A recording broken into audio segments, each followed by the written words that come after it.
Welcome to रचित changing with logic YouTube channel. आज हम क्लास 7 का फोनिक्स पीपल एंड प्लेसेस यानी एसएसटी को लेके आए हैं और जिसमें हम लोग देखेंगे आज एक हिस्ट्री का chapter the Mughal period 16 to 17th century. Mughal period कैसा था इसके बारे में जानेंगे। चलिए देखते हैं, आगे हम लोग देखते हैं। देखिए ध्यान से, कहता है the Mughal period is considered to be the glorious age of Indian history. Mughal साम्राज्य भारतीय इतिहास का सबसे वैभवपूर्ण पीरियड माना जाता है। The Mughals provided stability and unified India after many centuries. कहता है मुगल के लोगों ने क्या दिया, भारत को स्टेबिलिटी दिया, मतलब स्थिरता दिया, मजबूती दिया, एंड यूनिफाइड और एक किया इंडिया आफ्टर मैनी सेंचुरीज, बहुत शताब्दियों को भारत को एक करके रखा। The Mughal empire which was founded in 1526। Mughal empire का स्थापना कब हुआ था? 1526 में, लास्टेड टिल 1857 तक ही चला मुगल साम्राज्य। ठीक है। जाहिर उद्दीन मोहम्मद बाबर का नाम सुने होंगे, the founder of Mughal empire. Mughal शासक का खोज करने वाला कौन था? जाहिर उद्दीन मोहम्मद बाबर।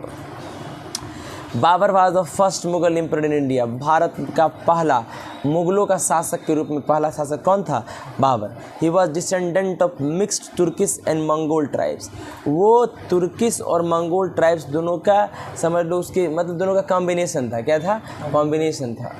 मुगल क्या, सॉरी ये क्या था? बाबर क्या था? डिसेंडेंट था मिक्स्ड तुर्किश और मंगोल ट्राइब का, यानी वो वंशज था तुर्किश और मंगोल कबीला का, है ना, ये दोनों कबीला था। Since he could not recover his father's small principality from his enemy, he turn to India to try his luck. जैसा कि कहा जाता है इतिहास में कि उसने अपने पापा का प्रिंसिपैलिटी को नहीं ले पाया, मतलब जो सिद्धांत उनके पापा का था और ये उनके पापा का छोटा मोटा जगह था कब्जा किया गया, उस जगह को ये अपना एनिमी से नहीं ले पाया, इसीलिए अपना लक को आजमाने के लिए हिंदुस्तान आ गया। कहाँ आ गया? लक आजमाने के लिए हिंदुस्तान आ गया। The battle of Panipat. तो पानीपत का युद्ध देखिए क्या था। Rana Sanga the Rajput ruler of Rajasthan. Rana Sanga कौन था? राजस्थान का एक राजपूत योद्धा था। And the Lodhi governor of Punjab. और लोधी गवर्नर ऑफ पंजाब दौलत खान लोधी था, यानी पंजाब का गवर्नर कौन था? Daulat Khan Lodi. Invited Babur to invade India. उसने क्या किया? भारत में बाबर को घुसने का मतलब खुला न्योता दे दिया। Babur defeated the last Lodi king. तो बाबर ने क्या किया? अंतिम लोधी किंग को हराया, जिसका नाम था इब्राहिम लोधी। क्या नाम था? इब्राहिम लोधी। कहता है देखिए ध्यान से, एट पानीपत में हराया 1526 ईस्वी में, and led the foundation of the Mughal empire in India. और फिर जो है मुगल एम्पायर का साम्राज्य और फाउंडेशन रखा इंडिया में। Babur's advice to Delhi and Agra was not acceptable to Rana Sanga. Babur's advance to Delhi and Agra was not acceptable to Rana Sanga. Babur ने मांगा, क्या मांगा? दिल्ली और आगरा मांगा, लेकिन राणा सांगा वाला नहीं देंगे। He led his forces against Babur but was defeated at battle of Khanwa in 1527। उसने क्या किया? अपने फोर्स को लगा दिया बाबर को हराने के लिए, बट वॉज डिफीटेड, लेकिन हार गया बैटल ऑफ कानवा 1527 में। बाबर इस्टेब्लिश, तो जो हार गया बाबर ने अपना साम्राज्य बना, authority in Delhi Agra region में अपना साम्राज्य बनाया।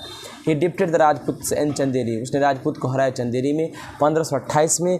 And the Afghans at Ghaghra, है ना, घाघरा में अफगान्स को हराया, अफगानिस्तान लोगों को, नियर पटना इन 1529। पटना के समकक्ष मगध पहले कहलाती थी, ठीक ना, 1529 ईस्वी। ठीक है।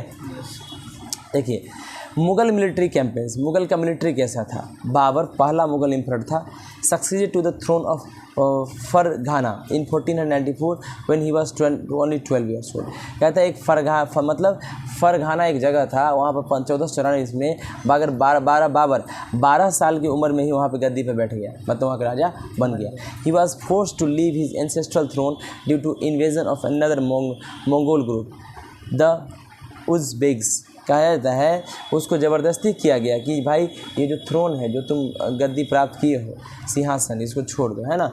थ्रोन मतलब होता है ये, मतलब राजा का क्या होता है? ये क्या होता है? थ्रोन मतलब क्या होता है? जो पहनते हैं, सिंहासन होता है, मुकुट होता है, सिंहासन होता है, जिस सिंहासन में बैठते हैं राजा लोग, राइट।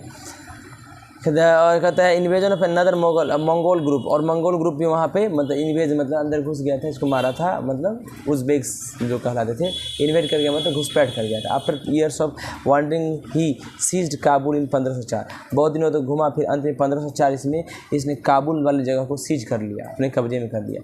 1526 में इस defeated the sultan of Delhi के सुल्तान को हराया इब्राहिम लोदी को एट पानीपत के युद्ध में एंड कैप्चर्ड, और दिल्ली और आगरा पे कब्जा कर लिया।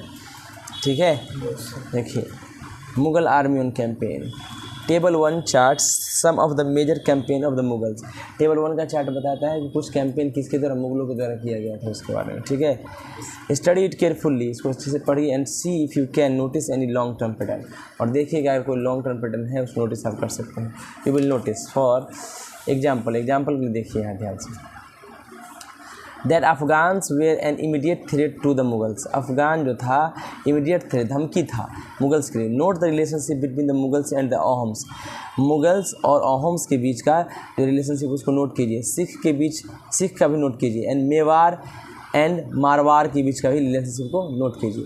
How was Humayun relationship with Safavid Iran different from Akbar, कहता है हुमायूं जो था उसका संबंध सफ़ाविद ईरान के साथ कैसा था, क्या अलग था अकबर से। Did the annexations of Golconda and Bijapur in Aurangzeb reign and end hostilities in the Deccan region, कहता है क्या annexation of Golconda and Bijapur Aurangzeb region है, औरंगजेब के मतलब उदय होने के बाद क्या हुआ, एनेक्सेशन मतलब होता है जुड़ा क्या उससे गोलकुंडा और बीजापुर का जगह है ना। इसको देखिए आप, ठीक है ना, देखिए ध्यान से। अचीवमेंट देखते हैं। Babur has to his credit his autobiography Tuzuk-i-Baburi, Babur ने अपना एक किताब लिखा है, हलफनामा लिखा है, इसको हम लोग तुज-ई-बाबरी कहते हैं या बाबरनामा कहते हैं। इन दिस ही डिस्क्राइब, इसमें उसने डिस्क्राइब किया है मिलिट्री टैक्टिक्स कि कैसे लोग लड़ते हैं, एंड एडमिनिस्ट्रेटिव ऑर्गेनाइजेशन, और प्रशासन कैसे चलता है, right. He also describe Hindustan in detail, उसने हिंदुस्तान को डिटेल में डिस्क्राइब किया है, राइट। नासिर उद्दीन मोहम्मद हुमायूं कौन था, देखिए ध्यान से।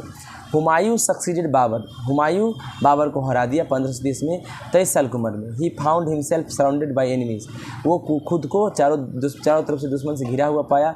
4 of whom were his own brothers, उसमें से 4 उसका भाई था, सुलेमान, कमरान, हिंडाल और अस्कारी, ठीक है ना। हुमायूं एक्सपेंडिशंस, हुमायूं कैसे अपना साम्राज्य फैलाया। हुमायूं एक्सपेंडिशंस बिगेन 1531 में वो फैलाना चालू किया। He led his forces against Kalinjar, Jaunpur and Chunar, इसने क्या किया था अपना मतलब फोर्स को वहाँ लगाया। नेक्स्ट ही वेज्ड वार अगेंस्ट सुल्तान बहादुर शाह, उसने जो है सुल्तान बहादुर शाह के खिलाफ लड़ा इन 1533 में और कैप्चर किया गुजरात और मालवा जगह। However Bahadur Shah managed to regain his lost territory, अंत में बहादुर शाह मैनेज किया ताकि वो अपना टेरिटरी वापस से रिगेन कर लिया। ड्यूरिंग द सेम पीरियड, उसी समय ही बिल्ट दीन पनाह नाम का चीज़ वो शुरू किया दिल्ली में एज हिज सेकेंड कैपिटल, दीन पनाह को सेकेंड कैपिटल माना, सेकेंड राजधानी माना। His most memorable battles were against Sher Shah of Bengal, उसका सबसे इतिहास वाला लड़ाई था वो था शेर शाह के विरुद्ध बंगाल में 1537 से 1540 तक 3 साल 4 साल तक लगातार लड़ा।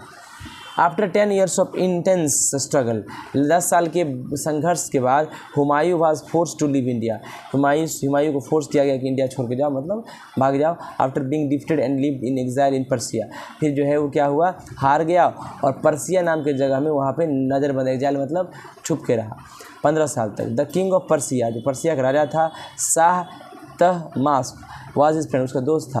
ही रिटर्न टू इंडिया, वो इंडिया आया 1555 में एंड फिर डिप्टेड शेर शाह सक्सेसर, शेर शाह को हरा दिया but lived only for a year, लेकिन 1 ही साल रहा और 1556 में वो मारा गया। ठीक है, अब देखिए देखने जा रहे हैं, हम अकबर के बारे में देखने जा रहे हैं, ठीक ना, और अकबर के बारे में देखेंगे बहुत अच्छे से, अकबर बारे के बारे में बाद में पढ़ेंगे। आज के लिए इतना ही रखते हैं, थैंक यू सो मच।